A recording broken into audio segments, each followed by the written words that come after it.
Members, time's up and we have reached a quorum to convene the special meeting on the panel of security. Today, the Commissioner of Police will come to this panel to give a brief overview of the law and order situation in Hong Kong for the past year. And can we invite the police representatives into the room? And members, please pay attention that we had scheduled the meeting earlier, as the Commissioner of Police will hold a press con to give a brief overview of the law and order situation. So he came to this panel first before holding the press conferences. And we have the Commissioner of Police, Mr. Lau Wei-chung, Mr. Li Chi-hang, Director of Crime Security, and Mr. Wang Cheng-chen, Senior Superintendent of Police Crime Wing Headquarters. And I will open the floor to members. Each member will have a 4-minute slot to 3:55 for 5 minutes left to wrap up. And can you please, those who wish to speak, pull up your hand, and the clerk please take note. I'm going to read out the names. Please put up your hand and stay there. Okay, the orders be Mr. Chen Chen-ying, Michael Tian, Claudia Mo, Dr. Elizabeth Quat, Dennis Kwok, Yu Si Wing, Pun Siu Ping, Holden Chow, Leung Chi Chang. Any others?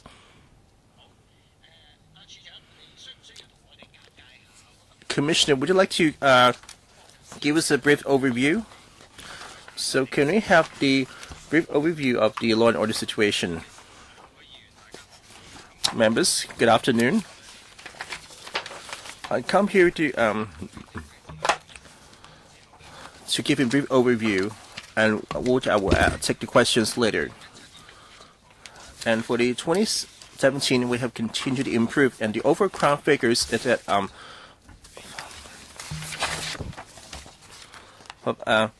56,617, a drop of 7.6%, and the overall crime figure is the lowest since 1975. And for 100,000 people, there were 758 cases, and it's the lowest since the record for 1971. And a 48.1 detection rate. The violent crime rate, we have 9,086 cases, a drop of 10.1%, of a change of 1,017 cases. It's the lowest since 1972 in 45 years. Detection is 68.5%, a rise of 2.9%. Most crime types record a drop, for example, homicide, robbery, serious narcotic crimes, as well as serious wounding and assault, criminal damage, intimidation, arson, and deception. Those on the increase or reduced by over 10% have been listed in the paragraph 5, and those on the increase, missing motor vehicles and indecent assaults. And those with the greatest increase were miscellaneous theft, burglary, blackmail, and shop theft, and wounding serious assault. I will highlight some key areas to supplement. On homicide, we have 24 homicides in the past year, and a drop of 4 cases, and a drop of 40.3%. 23 cases have been detected, a detection rate of 95.8%. And the only unresolved cases were 2 overseas tourists, and they left the territory before the police report was made, and we're through chasing them through the Interpol. And most cases involved relationship, family problems, grudges among neighbors, and disputes from various reasons. In the period concerned, 3 cases were triad-related, narcotic-related, and dispute.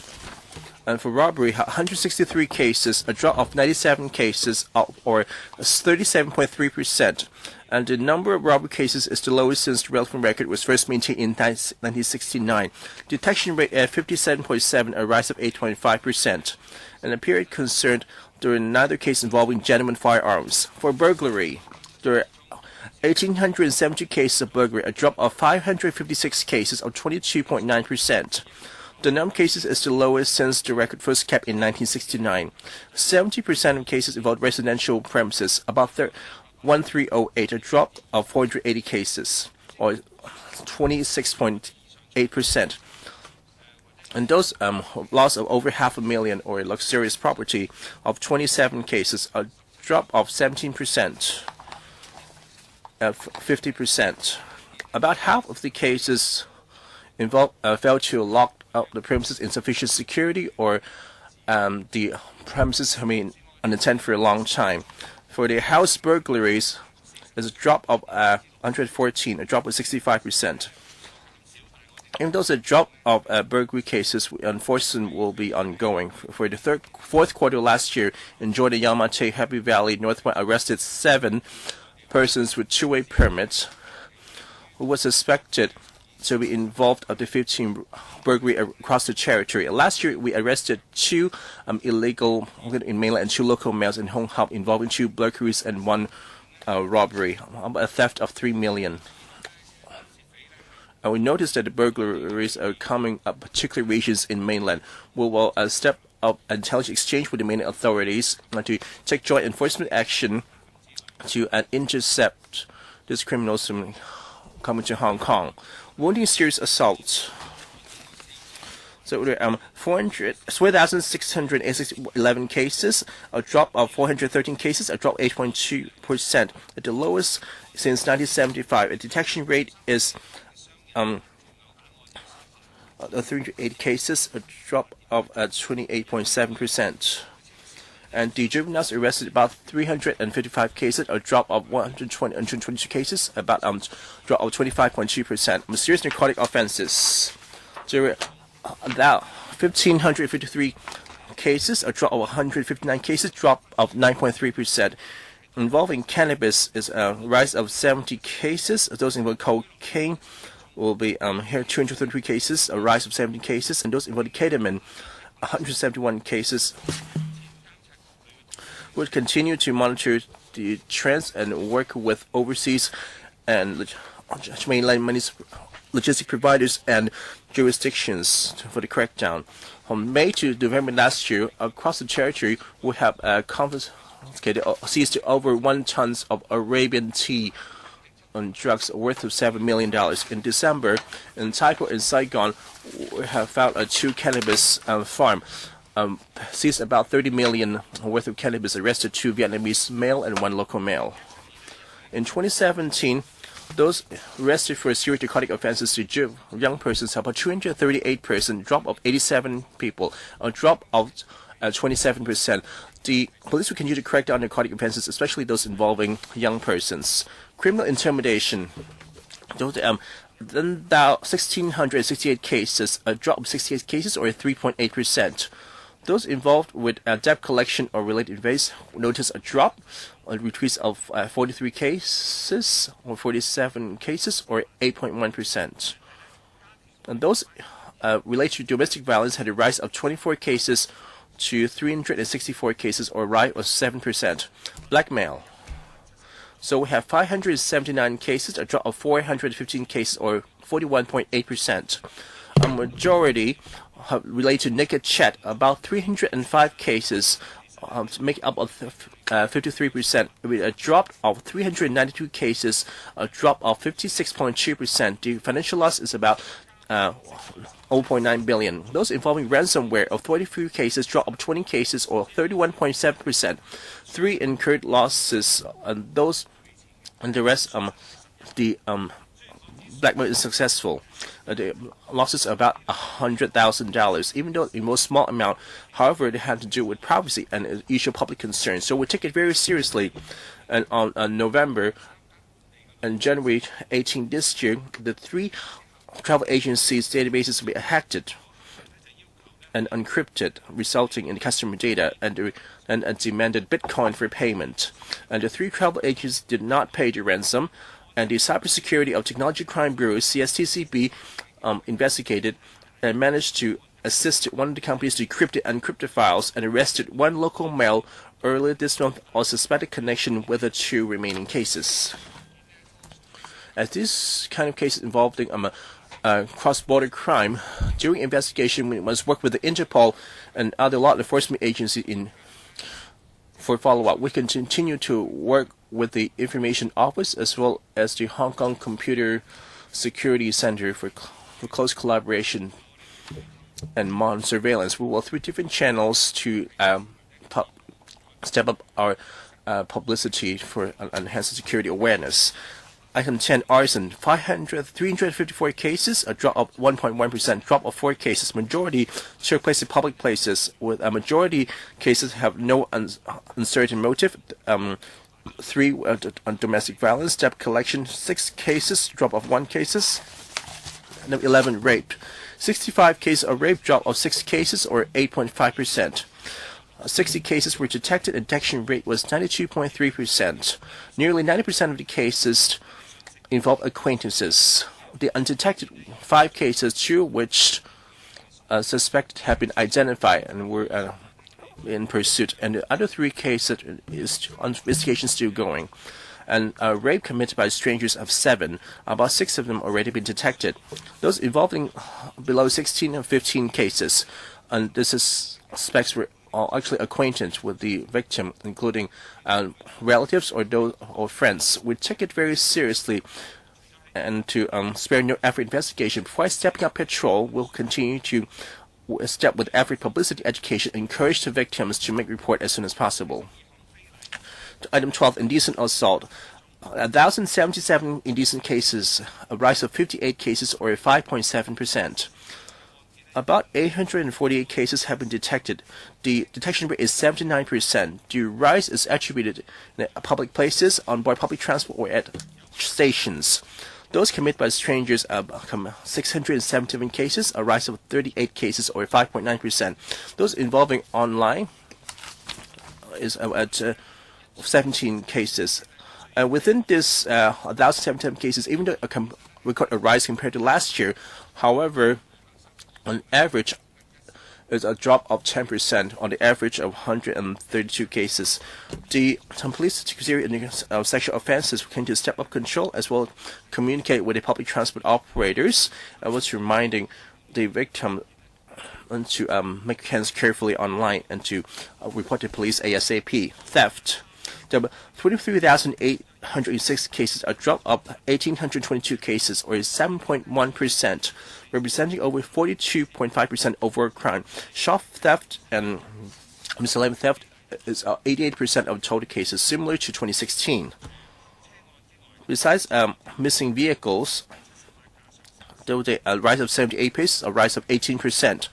The main theft cases recorded a drop, including miscellaneous theft, a drop of 1,323 cases, 10.3%. Shop theft reduced 236 cases, about 2.4%.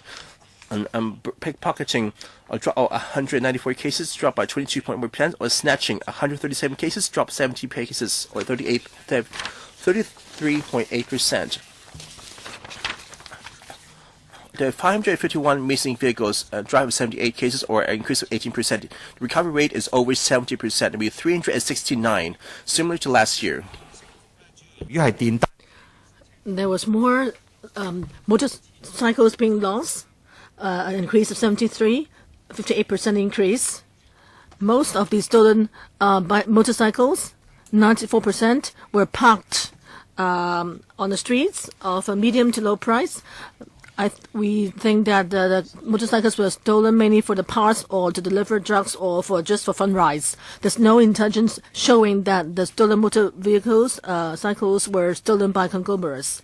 In 2017, even though there are more stolen vehicles, but since 1984 when the record was available, it was the lowest figure. But it's just that the lowest was recorded in 2016. The government, the police will continue to take action against the motor thefts issues. In 2017, we actually arrested 200 people. Item 14, deception. There were 7,091 cases of deception, a drop of 169 cases, or 2.3%. Despite the decrease in the overall deception cases, increases were seen in online business fraud. And such cases, there were altogether 1,996 cases, a rise of 24.6%. That is 394, more than $30 million in loss. And they involve concert or theme park entrance tickets. And in July and October, we have arrested more than 75 people involving more than 100 online selling of the forged tickets to the amount of about 900,000. Street deception also increased. There were 90 cases, an increase of 65 cases, 2.6-fold from the previous year, and 63% were actually the blessing scam that actually led to a loss of $7 million. All the victims of the blessing scams are elderly people. In 2017, we arrested 19 people involved in 35 street scams. They cheated 30 elderly, $2.3 million altogether. We would, through more publicity, alert elderly people to the possible scams. In the second half of last year, the blessing scams or street scams have fallen in number. Romance scams, there were 335 cases, an increase of 121 cases. That means the cases doubled last year, involving $1.08 million in total, a 13.6% increase in the amount lost. In October, we collaborated with the Malaysian police to take joint action and crack down an online romance scam conglomerate based in Malaysia. We arrested the head of the conglomerate, a Nigerian, and also 11 other male and females. We detected at least 49 such scams in Hong Kong, and those cases led to a loss of $25 million. We will step up our publicity to alert the public to potential to the fraud. Telephones deception decreased by 147 cases to 991 cases, a drop of 13%. But the loss totaled $230 million, an increase of $8 million. Pretend officials remain the most prevalent modus operandi, totaling 698 cases, an increase of 42 cases from the previous year, or 6.4%. Among the victims suffering monetary loss, 75% were aged below 30. 50% were new arrivals, including students from the mainland and new immigrants, or people coming to Hong Kong to visit their relatives or for work. In Foshan, last year, we cracked down on a scam conglomerate, and they were involved in 21 forged or fake kidnapping cases. In Hong Kong, we arrested 40 other people who were involved in 32 other cases involving pretend officials and cases that led to a loss of more than $20 million. You may have heard of our Anti-Deception Coordination Center that was established in July last year. So far, we have received calls from 12,000 people. We often explained to the callers and gave them advice. The Coordination Center also had close contact with the banking sector to stop the transfer of money, ransom money. In more than 110 cases, we managed to block the transfer of payment, which total $108 million. And we managed to stop the occurring of 49 such cases. We will monitor various cases. We strive to increase our publicity and education to crack down on such crime. Item 15, criminal damage. In 2017, there were 5,071 cases of criminal damage, a drop of 201 cases, or minus 3.8%. Half of the cases did not have clear motives or were not playing pranks. Item 16, trial-related crimes. A total of 1,798 trial-related crimes were recorded, a drop of 74 cases, a drop of 4%. Detection rate was 93.7%. There were 498 juveniles arrested because of such offences, a drop of 40%. 111 of them were secondary students, a drop of 40%. In 2017, we launched various large-scale anti-trial campaigns. In March and August, in Hong Kong, Macau, and mainland, we launched a crackdown in which we arrested about 5,400 people in Hong Kong and confiscated weapons and drugs and confiscated millions of dollars of gains from crimes. And our trial-related teams also carry out Operation Dawn, and arrested 80 people and confiscated $1 million worth of heroin and also other gambling tools. We will continue to launch try activities on the basis of intelligence and also confiscate whatever gains they obtain from the illicit activities. Item 17, domestic violence crimes. There were a total of 1,394 cases, down by 185 cases, or 7.6%. And there were 449 cases of various kinds of domestic violence, minor cases which do not involve criminal intervention or violence, numbered about 10,600.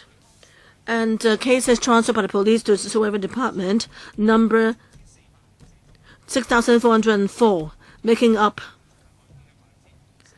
51.3% of the cases of conflicts within family. We will continue to take a interdepartmental approach to tackle domestic violence, and we also try to take care of victims through and also care for the safety through transferal or referral service. We encourage family members to seek help as early as possible.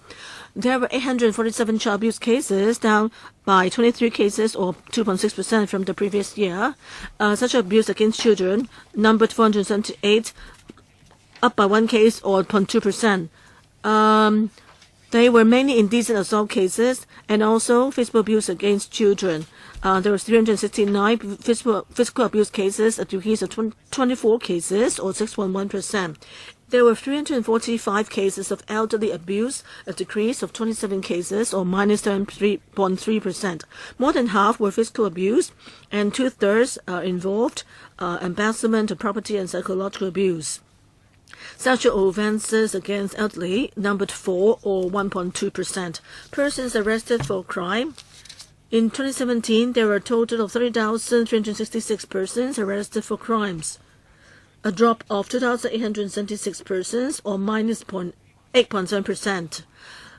For non-Chinese people committing crimes in Hong Kong, there were about 4,447 non-Chinese people arrested for committing crimes, a drop of 256 or 5.4% reduction, and a slight increase in the percentage of overall criminals, that is 11% of total. And there were 2,000 residents, and there were about 200 non-residents, about 48 to 52 in terms of residents versus non-residents among those arrested for crime.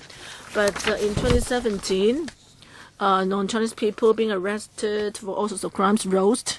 There were altogether 1,500 people, up by 36 people, rise of 2.4%. Whether it's non-Chinese people or Chinese residents, they committed similar crimes. It's mainly shop thefts, serious drug offences, assaults, serious assault, or miscellaneous thefts. And with the Immigration Department, we arrested 1,100 illegal immigrants, a drop of 1,000, so a drop of 40%. Non-Chinese illegal immigrants make up about 800 compared to the previous year, a big drop of 60%.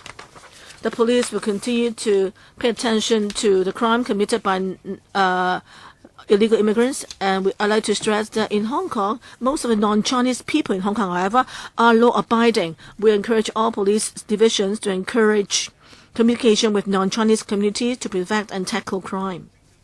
For our juvenile offenders, in 2017, persons arrested for crime, there were 2,736, a drop of 19%. They make up less than 1% of the overall people arrested crime, similar to the year before. They committed mainly the following crimes, like before, shop thefts, serious assault, and miscellaneous thefts.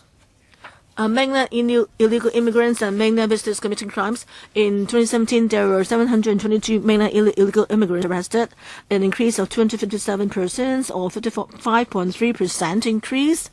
76 persons were arrested for crimes, a rise of 70 persons or 29%. There were 44.19 million visitor arrivals from the mainland, a rise of 1.62 million arrivals or 3.8%. Among them, 1,543 mainland visitors were arrested for crimes, a rise of 41 persons or 2.7%. That is on average, every 10,000 mainland visitors, 3.5 people were arrested. Compared to 2016, it's the same. It's the same rate. Compared to people from other places, it was 16.1%. Compared to all visitors coming to Hong Kong, the offense rate was low. The crimes they were arrested for were mainly forgery, miscellaneous thefts, and so forth. The police would closely monitor the relevant offenses, the trends involved, enhance law enforcement, and collaborate with the Immigration Department to exchange intelligence and launch joint operations to crack down on crimes committed by mainland illegal immigrants and mainland visitors. We will continue to enhance our exchange of intelligence with various parties to tackle crimes. On the whole, 2017, the crime situation has kept improving. The overall crime figures was the lowest since 1975. And we have been on the low side when it comes to crime statistics, showing that Hong Kong is really one of the most stable and safest cities in the world. This achievement is really owing to your support and also the support of the SAR government. I also like to thank the police force for their efforts. And most of the people in Hong Kong are law-abiding. Even though we are satisfied with the crime situation, our team will not be complacent. Over the past few years, I and my colleagues have faced various sorts of challenges. We have also gone through some difficult times, but that will not definitely affect us. We are determined. We remain determined to serve the people, and this can be seen in the falling crime rates over the past years. We anticipate a series of challenges for our police force in the coming year, including tackling cross-border crimes, technology crimes, cyber crimes, and terrorism, and also the increasing number of public activities. The police will continue to confront those challenges head-on and make Hong Kong one of the most stable and safest cities in the world. Thank you. Thank you, Commissioner, and also thank you, members, for being patient as he briefed us. So now it's time for members to ask questions. Each will have 4 minutes. The first one is Chen Chenjing. Thank you, Chairman. We're glad to see the overall crime figures dropping with a rise in detection rate. That's mean the law and order is going upward. I hope that the police will not complacent. For the violent crime figures, indecent assault is one of the categories on the rise, and according to the paragraph 18 of the HKPF document, and about 70% happened in the public places, in public transport or stations. And the police mentioned that it will cooperate with the public transport operators. And what are the specific of the close cooperation? Would it be on preventative or the enforcement side? In other countries or regions, and for the mass transport like railway, they will have these women-only train compartments.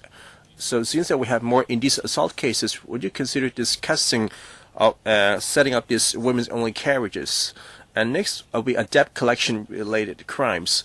On paragraph 10, that those related with debt collection of a serious assault and wounding cases, we have 69 cases, a rise of 12 cases. On paragraph 12, meant the criminal intimidation for debt collection of 534 cases, and for 2016, December, they have the crackdown on unscrupulous business practices, and for this, the regulation had to do with the change of this crime trend. Commissioner, please. On indecent assault, we have a close communication with the MTRCL, for example, regular meetings, and telling him where the black spots are, and a new modus operandi. And we will hold seminars for the staff, for example, and how to deal with pickpocketing, indecent assault, and what kind of persons to look for. So this on the preventative side. For publicity, we work with the MTRCL to put up posters appealing the indecent assault victims that they should not tolerate. They should speak out so that arrests can be made. For the enforcement side, besides our uniformed patrols at the stations, there will also be plainclothes tactical unit that will patrol along some busy routes. and was to analyze intelligence to see whether there will be more indecent assault cases or pickpocketing in these particular routes. And from time to time, we'll discuss with MTRC. Let's say there were a new station to be commissioned in certain locations. We'll consider installing CCTVs so that when anything happen, we can pursue the suspects. For debt collection activities,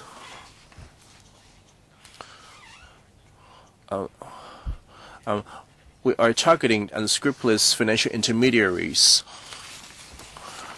And for 2016 to 17, those involving financial intermediaries, criminal cases, about 215 cases. For 2017, have dropped to only 82 cases. Besides technical enforcement and publicity, I believe that it has to do with regulating the moneylender licensees. For example, if we choose to deploy a financial intermediary, they have a formal agreement as well to submit information of intermediaries. And if there any loan agreement, they have to be recorded in writing or a audio recording for enforcement. And you see, and also the appeal that to make sure that they have to, the lenders have to, borrowers have to pay back. I'm curious about Power 14 deception cases.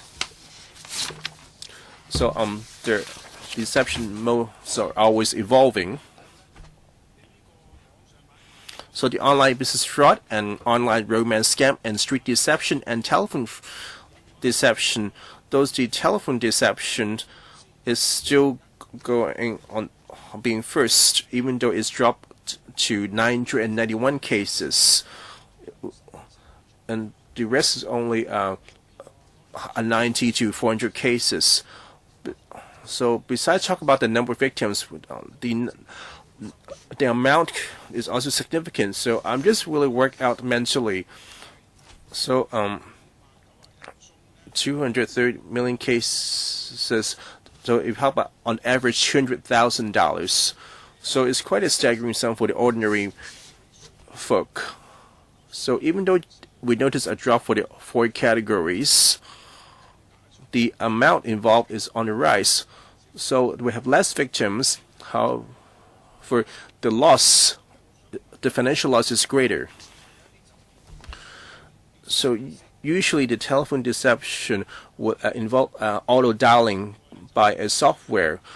So we should work with the overseas law enforcement agency as well as to working with the telephone companies to identify those unusual calls. So they usually dial by algorithm, so they like to keep on dialing until it got picked up. So the victims are unusually would remit a huge amount of money to the mainland. So we can work with the financial institutions. Were there any unusual account movement? For example, usually a small amount of money, and then suddenly you have talk about transactions of 5 to 6 figures. So I noticed that the Anti-Deception Coordination Center. So I wonder, has the ADCC had tackled these 2 areas, and can you cite some successful examples? And now that you have to get the telecom and the financial institution involved so that they can detect any irregularity. CP, thank you for Ms. Michael Tian's comments. So what you mentioned is underway. However, we can always enhance it. And we noticed a lot of calls were made from the mainland. So for these type of calls, we will pass it on the intelligence where they could follow up. Like I mentioned, in Foshan, we work with the Public Security Bureau in Guangdong, making arrests related to telephone scams. For the telecom companies, we work with them on 2 fronts. Through the telecom companies, they can send SMS messages to their customers to remind them of a new type of scams. That's prevention. But can the telecom companies willing to disclose this robocalls? Talk about this. So we have this auto dialing by algorithm, so it's dialing by random of 1,000 calls, and they only need so it only maybe 1 or 2 people will pick up. So when tracing the calls, we have to work with the telecom companies where they would assist. However, the source of these calls are not ordinary numbers. These are VOI, voice over internet protocol. So if these kinds of calls are very hard to trace, so the telecom companies can't help. They could, however, if the numbers are always a new one and probably involving in other countries. So for the financial institution, a lot of the banks have set up a round-the-clock contact point for any crime report where we can stop the remittance right away. For the past few months, we intercepted 180 million worth of deception scams. Make it 10 times up. Ms. Claudia Mo. 2 questions. Recently, I heard in the media we have some main lenders queuing to withdraw a huge amount of cash at the ATMs, which the police expressed concern. I'm sure the police did intercept as well as to notify any suspected money laundering activities, as well as notify the mainland authorities of suspected money laundering or using fake ATM cards. Do you have any relevant statistic where there are suspect criminal cases concerned? And has the situation has improved or stopped? I'm glad to hear that the former commissioner, Mr. Chang, had promised and delivered.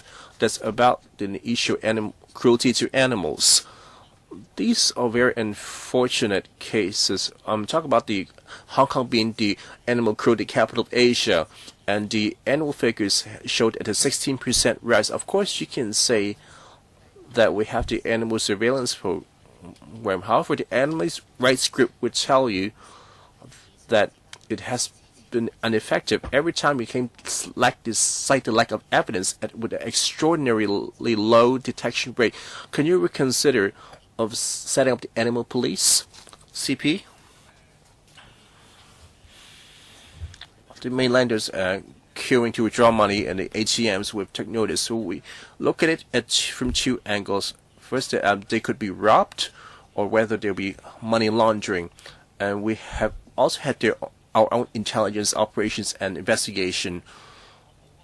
So I don't have figures at hand. So Ms. Mo asked for the figures. We don't. Why not? Well, because we don't have any prosecutions. Let's say if somebody like to withdraw money, so I will conduct intercept searches for them. However, we don't have such figures. So we have suspicion of money laundering. So far, we haven't found any. On animals, the police take animal cruelty cases very seriously. For example, the turtle with the Eastern Hospital, we conducted full investigation. So we heard your concern over the years, even though we have not considered setting up the animal police. However, besides this animal surveillance program, all other animal cases will be handled by the criminal investigation teams. And now in 13 police district, we have the designated investigation team to deal with this animal cruelty cases. In this police district, we found more of such cases. Therefore, we have a designated team. Besides having experience, they will also work with SPCA and AFCD in close liaison. The relevant policies and ordinance are well versed as well. And understand you have 13 designated teams to investigate such cases. So why not just set up animal police? So can the CP tell us which 5 districts haven't yet to be set up? 我 I have 有全王縣 Long 太保全王太乙山 Marine Police Council one check and so on. So these teams will need to investigate a lot of human crimes. So we don't have resources to set up 13 dedicated teams for animal cases. So Mr. Kin Feng, so every year we see low crime figures, and it's demonstrated that the police is a highly efficient, disciplined body. They not only protected the life and properties of the public,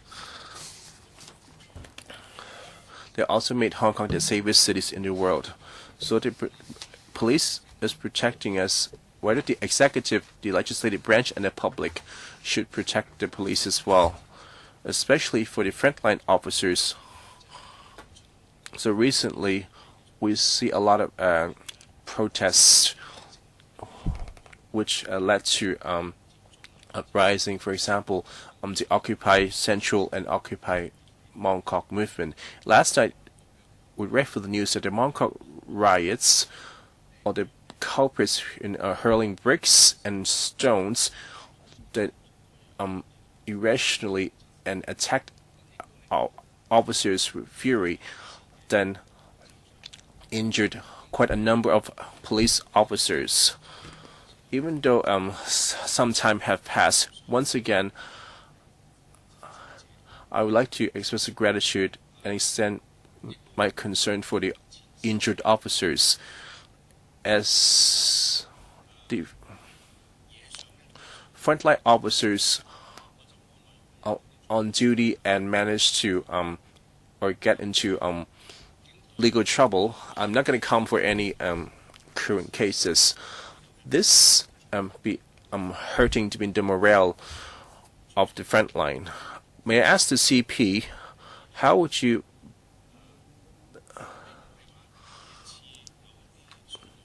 it's not every time we have some riots that require the frontline officers to conduct hand-to-hand combat with the culprits.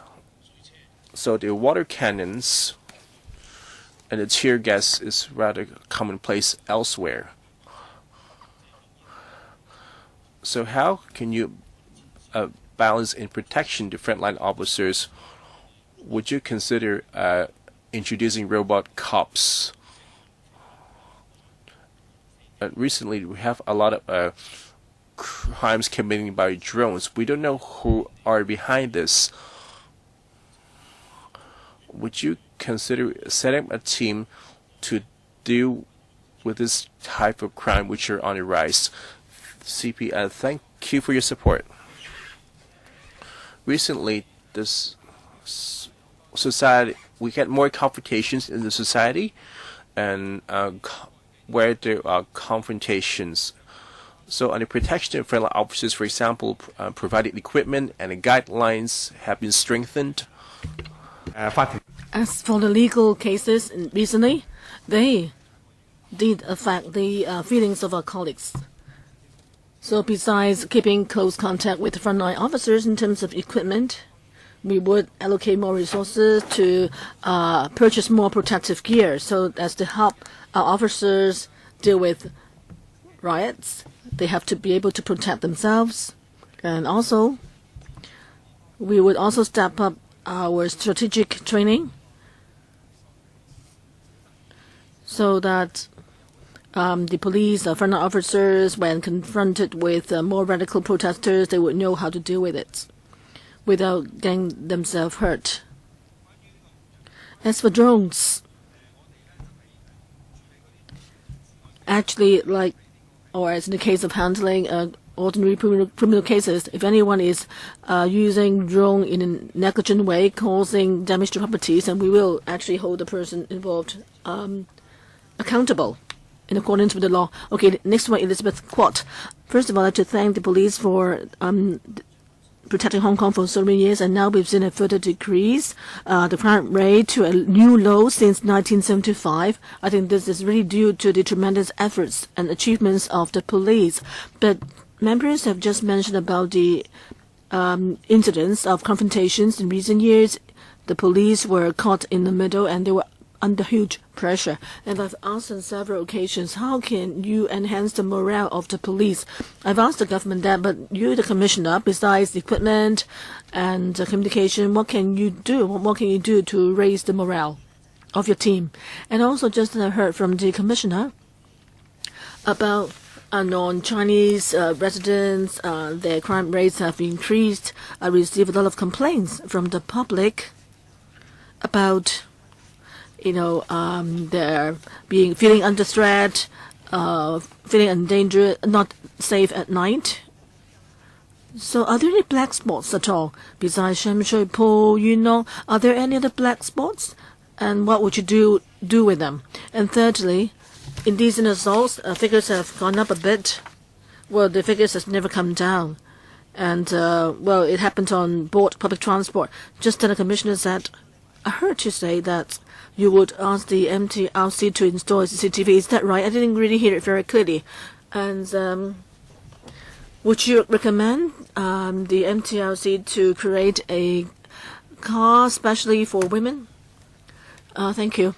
As for morale, as the commissioner, I am like you worried about the feelings of our colleagues. I'm obliged to lead them and also enhance the morale. Over the past few years, because of their political divisions and in the front line, often our colleagues were subject to unnecessary challenge, and sometimes they were even hurled at, and there were verbal abuse held at them. And besides communicating with the Officers Association, we're trying to get even better insurance coverage for them, and also welfare, and such as quarters, 5-day work week, and also accommodation for them after they retired. And also in the training, I will try to enhance their psychological resilience to help them cope with situations of provocation. We also step up psychological counseling to help our colleagues, in times of conflicts, can better withstand those situations.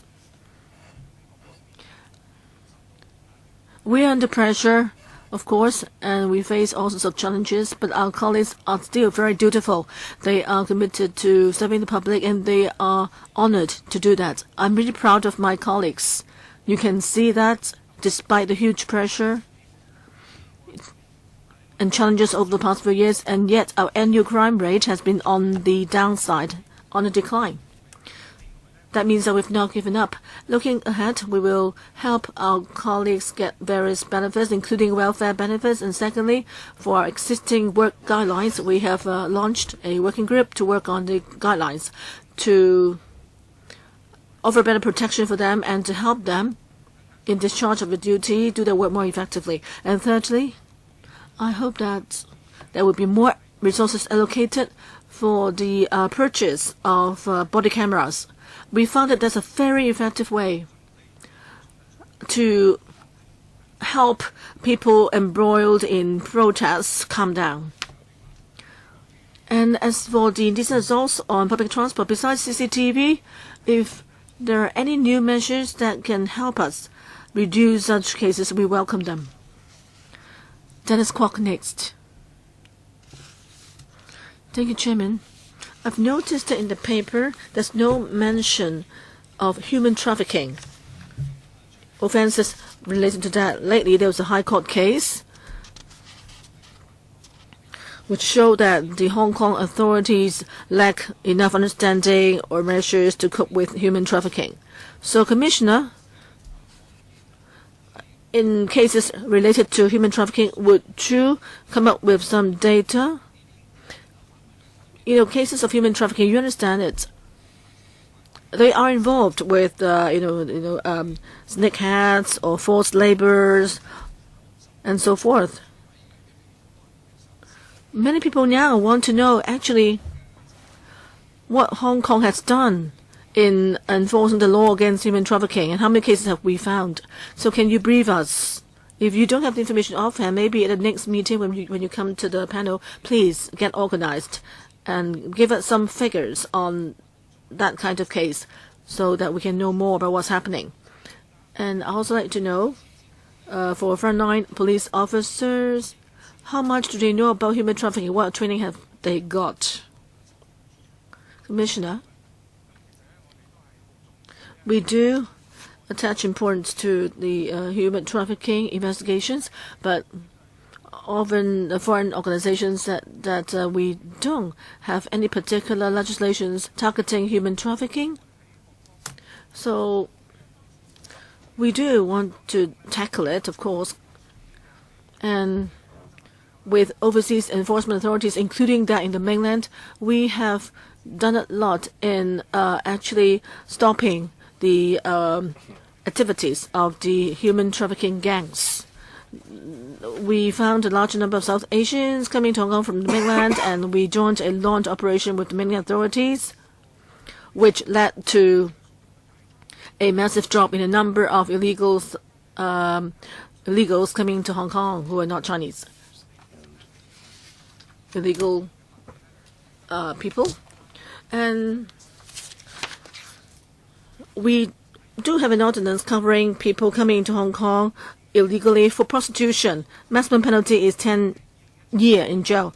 In 2017, 5 and 14 last year and 2 in 2015 in terms of such cases in relation to illegal entry in Hong Kong for prostitution. But as you said, there could be people traveling into Hong Kong to sell drugs or to be forced labor. We have other ordinances targeting employers who've breached the employment ordinance. Lately, there was a case in which an employer hired a Filipino maid and yet asked that maid to work on the mainland. So we arrested the person involved. And there are also ordinances covering damage to physical safety and so forth. But overseas, they often say that we don't have a set of laws targeting human trafficking per se. But we do have also some other ordinances that actually are related. And we are also concerned, of course, about the issue you talk about, and internationally it is a major concern. In 2007, we launched an identification system for victims of human trafficking, under which we gave our colleagues a checklist. We taught them how to identify illegal immigrants or non-Chinese people, including Filipino maids, Indonesian maids who made a report at the police station. Besides putting down the reports, we also have a checklist to identify whether they are a victim of human trafficking. If they are found to be victims, then we will transfer them to the Serious Crimes Division to have their case investigated. Poon Shoo Ping next. Hong Kong is a safe city, everyone agrees. I'd like to thank the police for your efforts.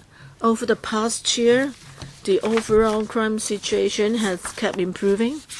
Just as the Commissioner said that, well, indecent assault cases have increased, and missing vehicles cases also went up. So I've got two questions. For robberies, figures have improved. Lately, in Sham Shui Po, there was a particular scheme launched by the police to better protection to buildings without CCTV or any security measures, and the scheme proved to be effective in ensuring safety in those old buildings without any security. So, if you think that your scheme is effective, then would you promote it to other places, and what support would you give so that maybe we can increase the scheme to all parts of Hong Kong to reduce burglaries? And then on stolen vehicles, you said that there are no gangs involved. Mostly it's motorcycles that were lost, and people got those vehicles to own the parts. Would you have any new measures, however, targeting stolen motorcycles? Because the parts from the motorcycles will be sold in local stores. And then Animal cruelty figures of those cases have gone up, 15% increase. I'd like to ask about, I know it's related to resources, but what are the reasons for cruelty against animals? Are there any breakdown of the factors which you increase your resources to tackle that crime? Okay, the Smart Eye campaign to ensure security in buildings without CCTV or any security measures, we would get volunteers to install CCTVs there in those buildings where the residents would not be able to afford installations of the cameras. So once the CCTVs were installed, indeed the number of burglaries fell sharply. So we would fully implement the scheme, but by stages, and we need to collaborate with the district council in various districts so as to increase its effectiveness. As for stolen vehicles, we need to work on more collection of intelligence. In each district, we have our own intelligence groups. The members of the group will go to garages or even frequent areas to collect evidence to try to crack down on theft of motorcycles or other vehicles. And as for cruelty against animals, it's just a matter of resources. It's not just about that. Last year, I said in LegCo, I said that the most important is the mindset of our staff. If every one of our staff is trained and taught how to deal with animal cruelty cases, if all have a proactive attitude, then I think it will be more effective than having a dedicated team tackling animal cruelty cases. The CIDs investigating animal cruelty cases are very experienced. The tortoise case recently, as I said, it was a very good example. So if you have dedicated, experienced detectives only looking into animal cruelty cases, that would not be a good use of their experience and also for their future career advancement or development. Next one, Holden Chow. Thank you. I've noticed that this year, on the whole, various kinds of crimes have decreased. And this shows the effort and effectiveness of the police effort against crimes. And it shows our police are so professional. So we have full confidence in them. Lately, there were individual police officers who actually were found to have breached the law on duty, and the ruling passed down by the court have undermined police morale, particularly when it comes to, what they should do in dealing with large assemblies. So maybe some officers have doubts about what they should do. So, of course, we believe that the police have always been very professional in dealing with public assemblies. But in recent years, many such assemblies are filled with, verbal abuse against the officers, or the participants might provoke the police. And in some cases, like in Mongkok, well, there's going to be a ruling on the last Mongkok riot, and when we saw the footage of the event, we saw people wielding weapons against the police. So can the police tell us about police safety when they're on duty, when they are in a life and death situation? How can they ensure that they are safe?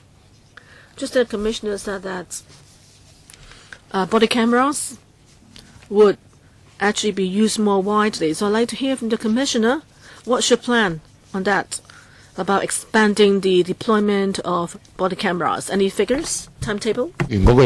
As for protecting the personal safety of officers, what else can be done? I hope to know more about this. Thank you. So, police officers need to be concerned about the personal safety as well as be legally protected. On personal safety, we start with the training and teaching them how to handle different occasions, as well as issuing appropriate guidelines on how to deal with such scenarios. And on equipment, including the shields, kneecaps, or helmets. As for the body cameras, we have about 1,600 of them. In the future, we'll buy over additional 1,000. We hopefully will reach about 3,000. So procurement takes time. Our goal is to have one officer, one camera. By 2021, the fourth generation of the intercom system in place, and on top of it connected to the body cams, so to affording more protection to the frontline officers on duty. And another area we set up a working group that would review on the use of force, as well as to a view on the guidelines on how to handle assaults on officers.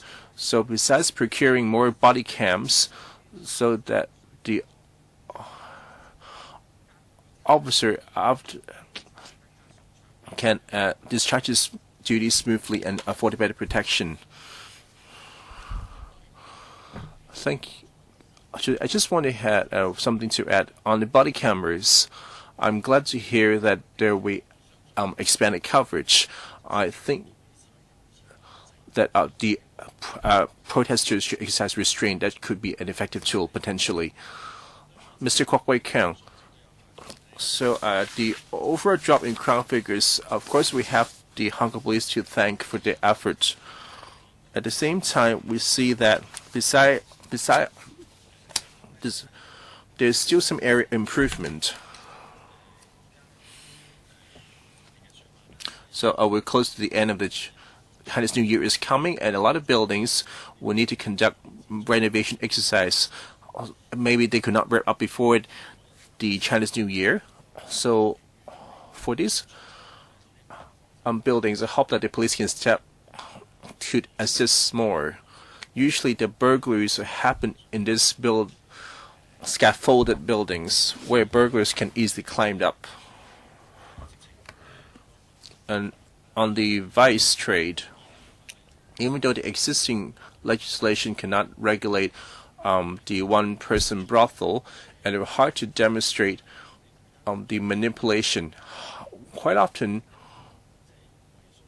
we see that these prostitutes come with travel documents. I hope that the police can work with other departments to step up enforcement to reduce the nuisance to the community.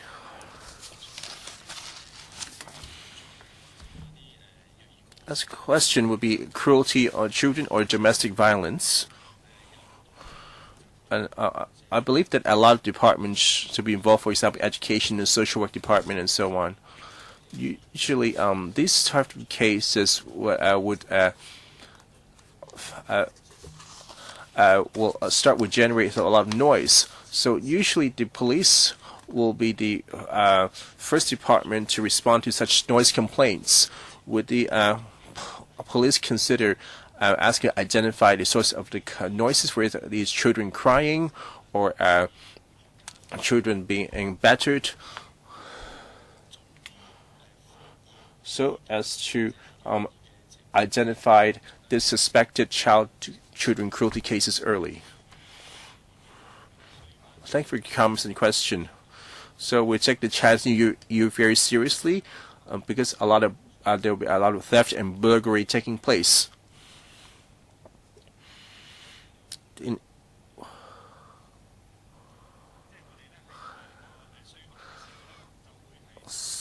So we have this winter theft prevention. So we usually step up patrol and working with the building management, reminding them to beware of thefts.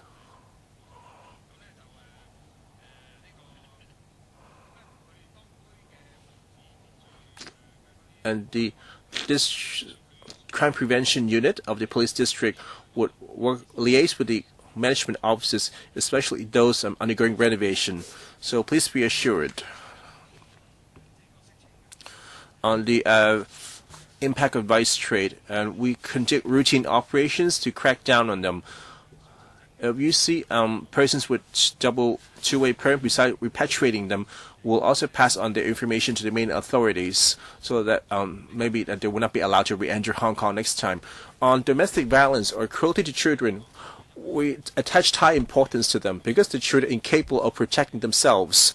So in our investigation, not necessarily cruelty cases, for all domestic violence cases, we work on a checklist to sniff out any suspected cases. For criminal cases, we will conduct investigation. However, if we have yet to get to criminal case level, we'll refer to social service department or other agencies. Mr. Justin Lam. First, I would like to commend the police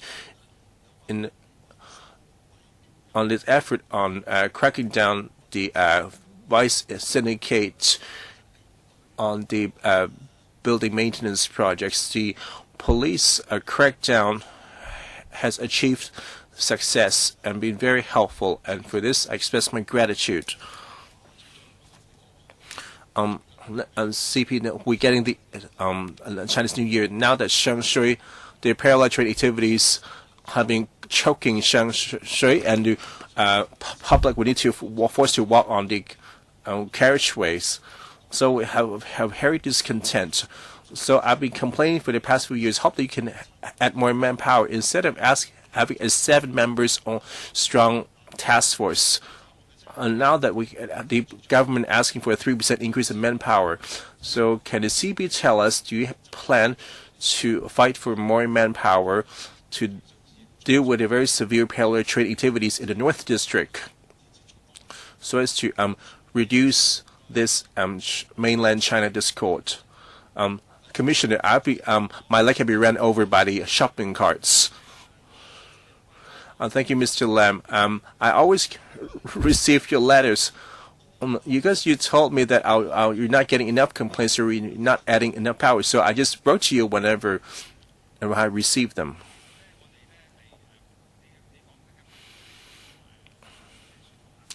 So on the parallel traders in North District, so on 1 sergeant and 7 constable, you talk about this Shangshui. On the border district, we have 32 officers and 6 sergeants been destined to deal with these parallel traders. For example, obstruction, or mainlanders working illegally in Hong Kong, or whether they violating the bylaws of the NTRCL. So in 2016 and 17, on every year, we carry out 100 enforcement, arresting hundreds of people, and 130 people arrested for the lack of proper papers. On the milk ban, we issue 700 summons. So we did work, and on the traffic violations, for example, the fixed penalty tickets for 2016-17 to over 30,000 have been issued. So we do have a crackdown on the complaint figures. They're on the dropped. For 2015, we have 1,543 cases. 2015 and 1,100 cases in 2017. Would yours include over 500 cases? So it's not that we have relaxed it with the less complaints. Chairman, I didn't say that you not work as hard. I'm sure that your frontline officers are very hard. I'm just said that you add more manpower to address this. So Chairman has said that his leg had been rolled over by a shopping cart, so he's not in North District that often. So the public is very discontent. So I'm not meant to make the police difficult in forcing them to add people, manpower. However, to have the shop mainland and Hong Kong discord. So the public have complained to me that the police refuse to hear them. So why don't you come to Shangshui one day? I'll take you for a visit. There are 38 colleagues in particular peaks. However, the public cannot feeling it, Chairman. You should just see it for yourself. I will closely monitor the situation. Dr. Priscilla Leong. last year I mentioned introducing a private bill on insulting policemen. So we carefully studied other jurisdictions and the subsidiary legislations related to cars, airplanes, or aircraft that forbid to provoke or using coarse language to provoke. So the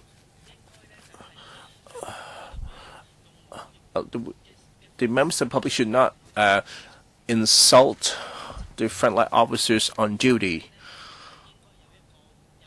as they should be afforded respect in their course of work. Why we didn't keep up with this? Because we would like to watch closely. If the situation improves, should we go ahead with this?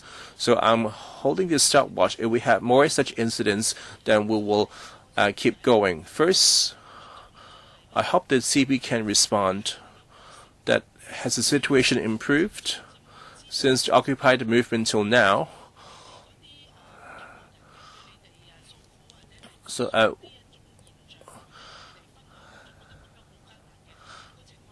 what is the feedback from the frontline officers? And on the case of Superintendent Chu King Mo, and so the frontline officers been stationed for 70 days in a row. So from the Yau Chu Wang district, so they've been insulted. That a small number of protesters have insulted police officers, and everyone will get angry as well. So he overstep and face such serious consequences, not an internal disciplinary procedure, but heading to the prison instead. I'm sure that definitely undermine the police morale. So how would you deal with this? As for the proposed legislation to reduce such instances,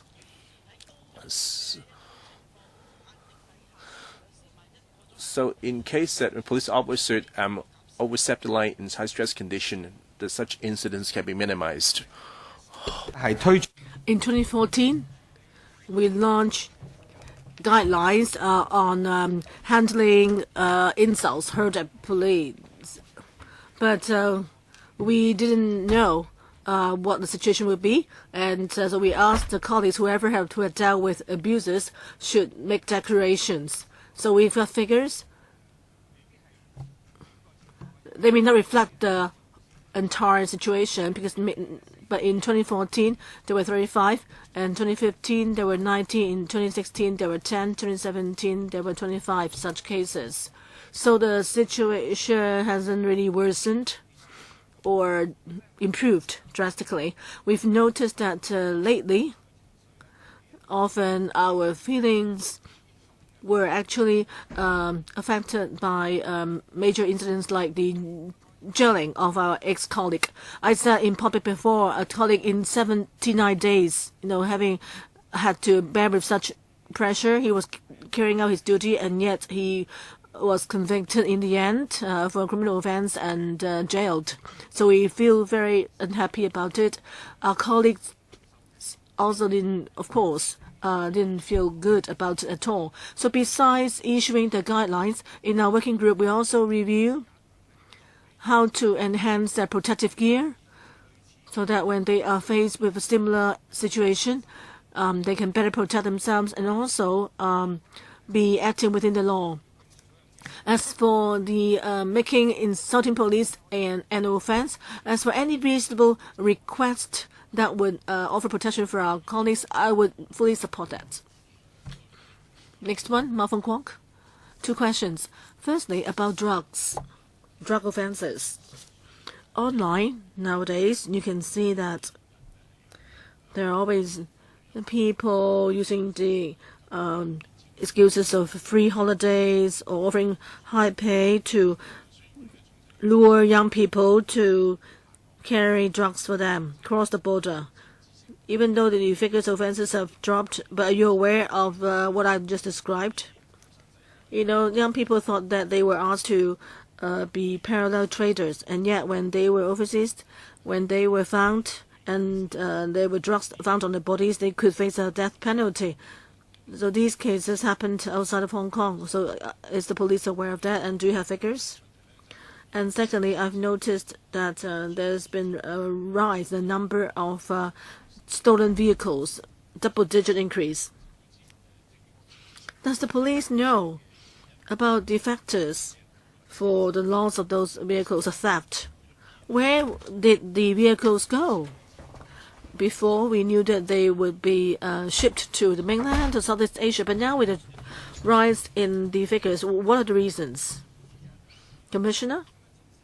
For young people, often they are used by unscrupulous individuals to be parallel traders or to carry drugs. I think you're referring to even asked to bring some pellet guns to the mainland. We have done a lot of publicity on that. We have held talks and gone to schools. In the summer, we actually increased our publicity to warn young people of traps and warned young people not to carry goods for other people. But we don't have the figures because we talk about young people being arrested overseas.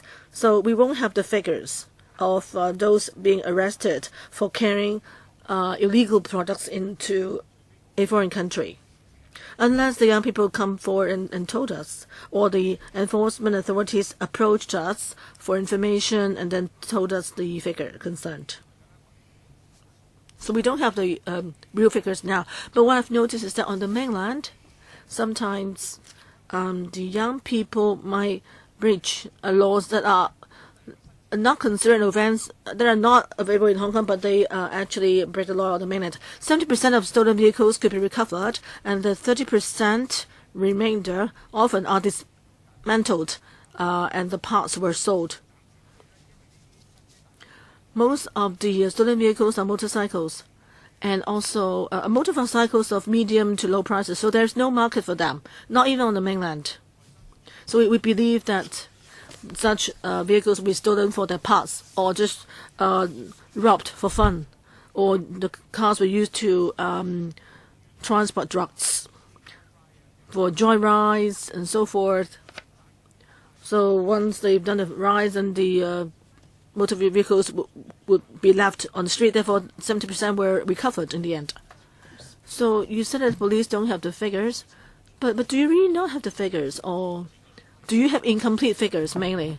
Yes, I would say we have incomplete figures. For example, how many young people last year who at customs checkpoint and were caught with products that are not allowed. Have you seen any increase in such cases? I don't have the figures with me, but as far as I know, the figures are not high.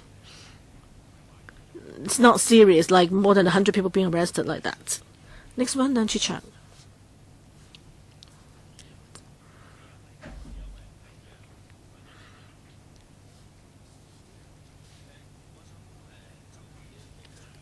On the crime rates,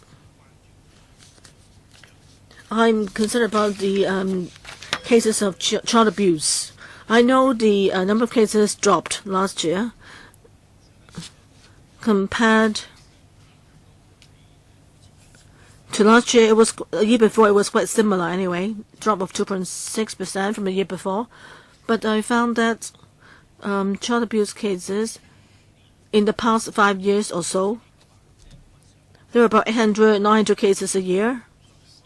And DAB yesterday met with some academics and experts in child protection and school principals. We had a roundtable talk yesterday, and we found that a key issue there, that is the police child abuse figures, particularly concerning crimes against children. There's a discrepancy between them and the notification figures at the social welfare department. So once you have received reports of child abuse, the social workers may not be alerted. So, but I want to know, is it that once you've confirmed that it's a case of child abuse, would you, besides taking action against the abuser, is it that you would immediately refer the case to SWD for follow-up? Is that the case with every single incident?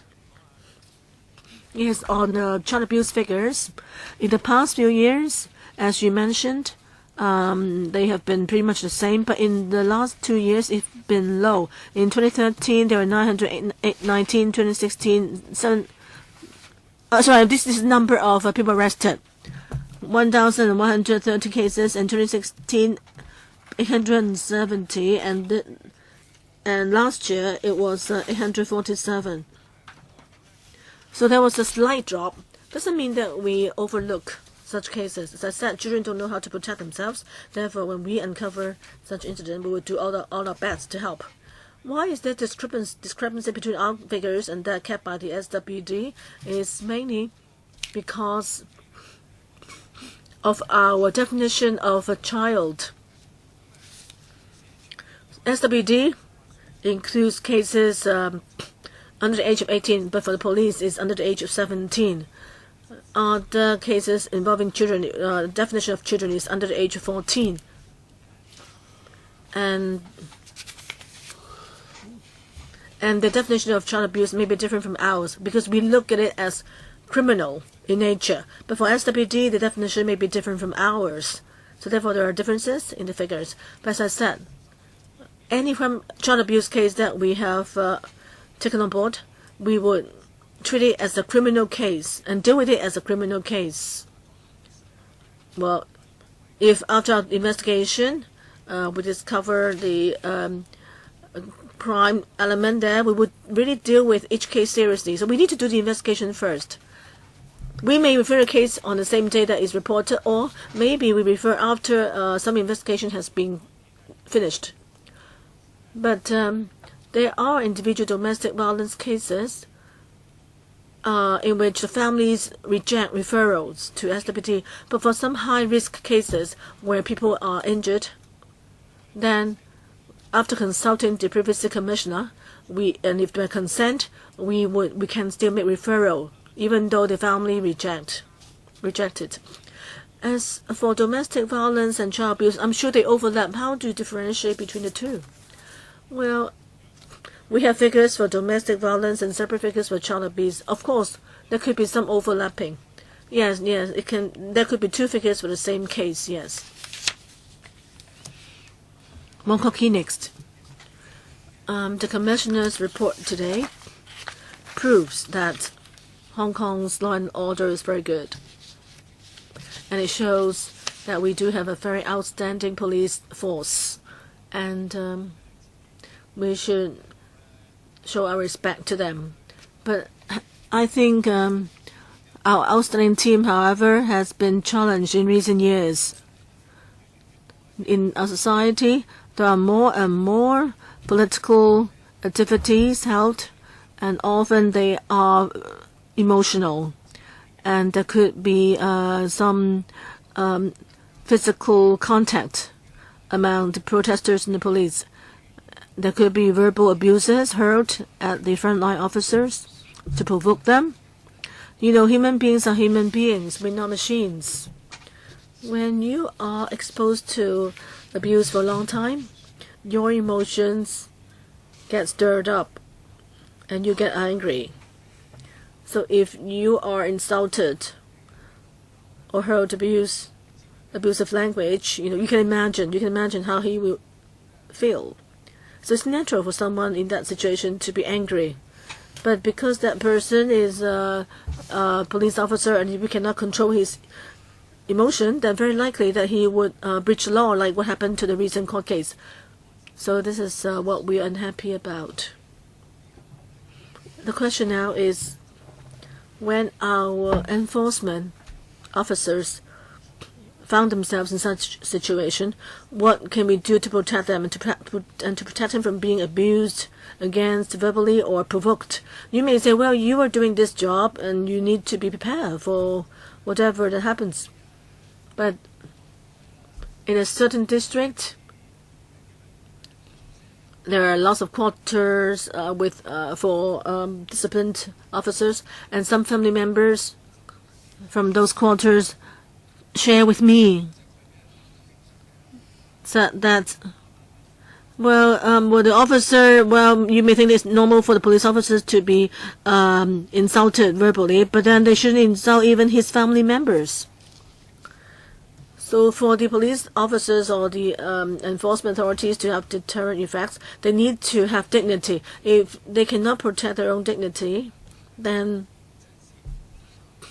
you cannot expect the public to expect protection from the police force. So I'd like to ask the Commissioner, now in such a situation, what would the police do? What are you thinking to ensure that the frontline officers will be able to maintain their dignity? As I just said, in our training, in our guidelines,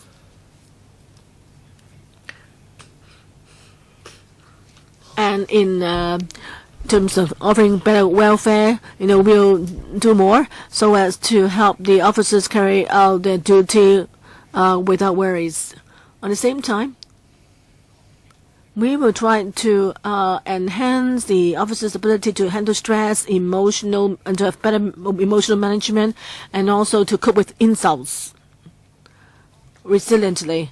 I know in the face of insults and abusive behavior, there are guidelines to what extent would such an abusive behavior constitute a criminal offense. We will give them clear guidelines so they know at what stage that the protester concerned could be arrested. If there is the support of legislation that protect their safety, then we will support it. Raymond Chen. Thank you, Chairman. Follow up on child abuse offences. Just the Commissioner said that your calculation methods differs from SWD's. You define children as 17, age under 17.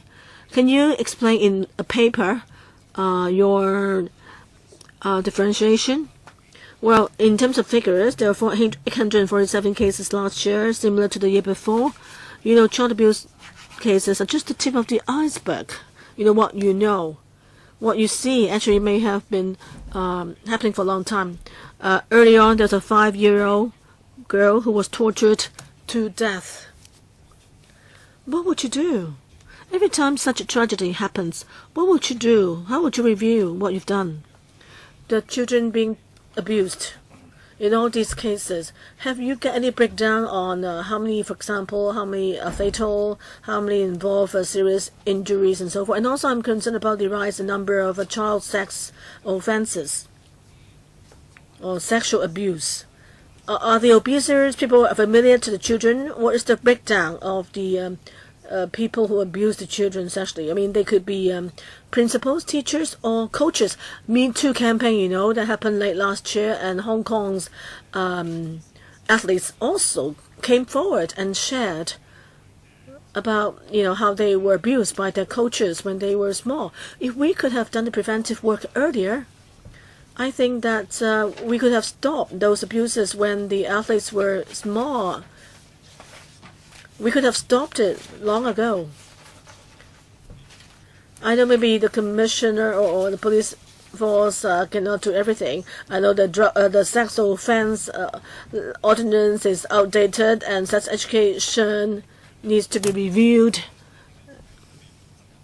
And sometimes young people or small children don't know when they should come forward and stop bearing with it. So what does the police force think? Every day there are more than one case of children sexual abuse happening in Hong Kong, in a city like Hong Kong. That's intolerable. Commissioner, thank you for Mr. Chan's question. About the criminal prosecution procedures, where the definition of children is taken, so it's different from SWD. So the SWD is responsible for taking care of them. For our police, we take it from the prosecution perspective. So as children don't know how to protect themselves when they come to us, they already happened. So we're just chasing the recourse, but the damage has been done. So I agree with you in that we need to do more to protect children. And the children, the police, we have this school liaison officer, what to spread the for crime fighting and crime prevention messages, and also mentioned that if they're been subject to inappropriate treatment, they should confide in people they trust, for example, teachers and social workers, to report. And it's better if they can contact police directly. We'll also encourage the schools that for any suspect cases, they can report to us so that we can take early action to protect children. And for the statistics for the death or severe bodily harm or child abuse by relatives, I don't have such at hand, so I will try to provide them after the meeting. So after the Lum Lum tragedy, have we considered enhancing particular aspects? So that would be the publicity. So I would like to step the arrested prosecutions. So I need to work closer with the schools and the social welfare department so that they encourage more report, because we cannot enter the homes, so we're relying on the schools and the parents. Mr. Yik Ming.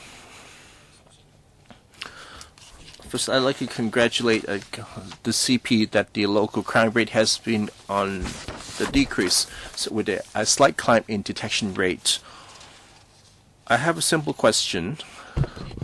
CP, do you know that how many cars have been transporting passengers illegally for reward? There are about 8,000 to 10,000 of them. I wonder if we can step up, crack down on these cars. Uber is only one of the cars, so because there are quite a number of them. So get to the number one car park at the airport. All the 7-seaters are carrying passengers for reward illegally. I wonder if we can crack down on this. The sector has been very dissatisfied with this. So we've been targeting the illegal carriage of passengers for reward. In 2017, we arrested, prosecuted 50 cases. Compared to 2016, it will be a substantial increase of 18 cases. Of course, you don't think it's inadequate, so we shall work harder on this. So if the trade can provide us more intelligence for us to follow up, that would be much preferred. I'll be glad to. So give me the colleague or contact point at the police department so I can provide tons of information. So our sector had done quite a bit of homework on this. Another question, I've asked a Secretary of Transport and Housing, so you deploy operation, yet the court will only fine them $2,000 to $3,000, which they can make in just one shift. So the former secretary claimed that the maximum penalty had not been issued. How do you decide that the existing penalty is not effective? And you consider that why there's never been any appeal? So is that whose responsibility is this? And for the unreasonable verdicts, we will appeal through the DOJ. So it's up to the DOJ to decide which can request.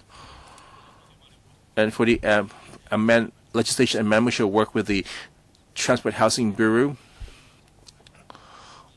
We want to see if we can modify the penalty. So all members made their first round of questions, so I would use my 5 minutes to ask the CP some question. First, I'd like to thank the professional service of the police, and the Crown figures have vindicated police did a very good job in maintaining public order, and the overall crime figures is the lowest since 1975.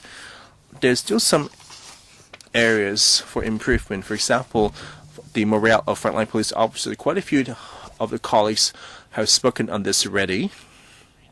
And through the media, I found out that the staff association have met with the civil service secretary and the commissioner, and however, after the meeting, they're not able to clarify or dispel their worries. For example, that how they afford more protection when they're on duty. I think the police need to do more.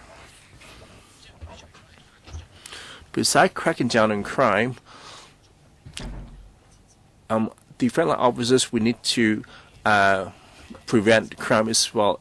If they're able to address social issues in high spirits,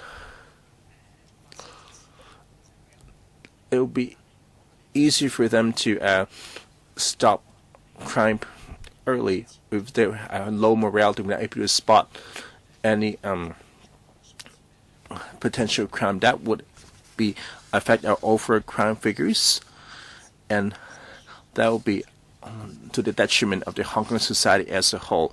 So I hope that the police, the HAPF, can pay more attention to this. And all the members mentioned about the installing body cams. So even though the commissioner claimed that there will be 3,000 body cams to be carried in total, however, compared to the 2,000 strong member force, the focus is quite low. So the foreign studies have shown that an officer wearing a body cam to the public and the police officers, their temper or whatever would calm down. I hope that they could be distributed as soon as possible so that all the officers will be allocated one body cam.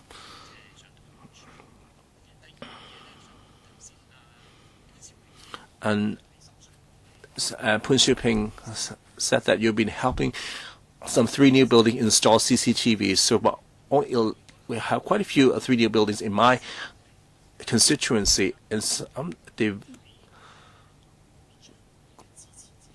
rural areas with the support of DFCC. So the crime figures to drop after installing CCTVs. I wonder if this can be, besides installing this CCTV in the urban areas, it can also help the rural area buildings to install CCTVs. I think the chairman's concerned of the morale. As a commissioner, I pay close attention to their morale and the morale of fellow officers. So we will enhance, improve our guidelines, equipment, and so on, so that they can devote themselves at work without worrying unnecessarily for any potential risk while discharging the duties. So after the meeting, they met 2 other bureaus, and they put forth some questions which the bureaus will consider. I agree with the body cameras. So in procuring them, we hope that we can mitigate for any potential flare-ups. And our short-term goal is 3,000. However, the number would definitely go up. For 2021, there will be a new police intercom system. So for the system allocation point of view, we don't wish to duplicate. And when the police officer to address conflict, they would go as a team instead of individually. So before we compare 1 person, 1 cam. Let's say there are 3 to 4 officers going to the scene. There will be 1 officer at least that will have body cams. So I will make sure that the equipment will be strengthened. On the rural areas, through our assistance, they managed to install CCTV in the public places, and we can see it's been effective. So we've been promoting this in different villages. So the chairman, don't worry. If we see the effective, we continue to promote it. So we finished the first round questioning. We still got some time left. 2 members hope to speak on the second round. Dr. Kwok and Ms. Claudia Mo, 3 minutes each. And Chairman, I'd like to follow on my question, which the CB failed to answer. That's the NEC and non-resident crime, which are on the increase. And how do you deal with this? And any potential black spots would you pay more attention to it because I'll be receiving complaints. So overall figures is on drop. The NEC crimes we reduced 212 people, and non-NEC non-resident reduces 44%, a drop of 1.9%. The only increase the non. So are you referring those reconnaissance papers? So Form 8 reconnaissance paper, those re-enrollment claims. So that number is on the increase, 2.4%. So 1,142 people, usually shop theft, serious narcotic offenses, wounding, serious assault, and miscellaneous theft. I understand is some members of the public and we have more slating where they would congregate. The local residents might be concerned.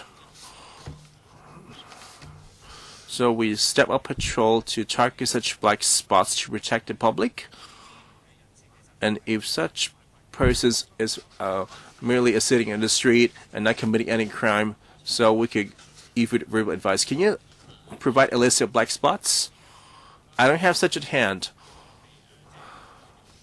For Yao Chin Wang, maybe and some people there will be more of such black spots.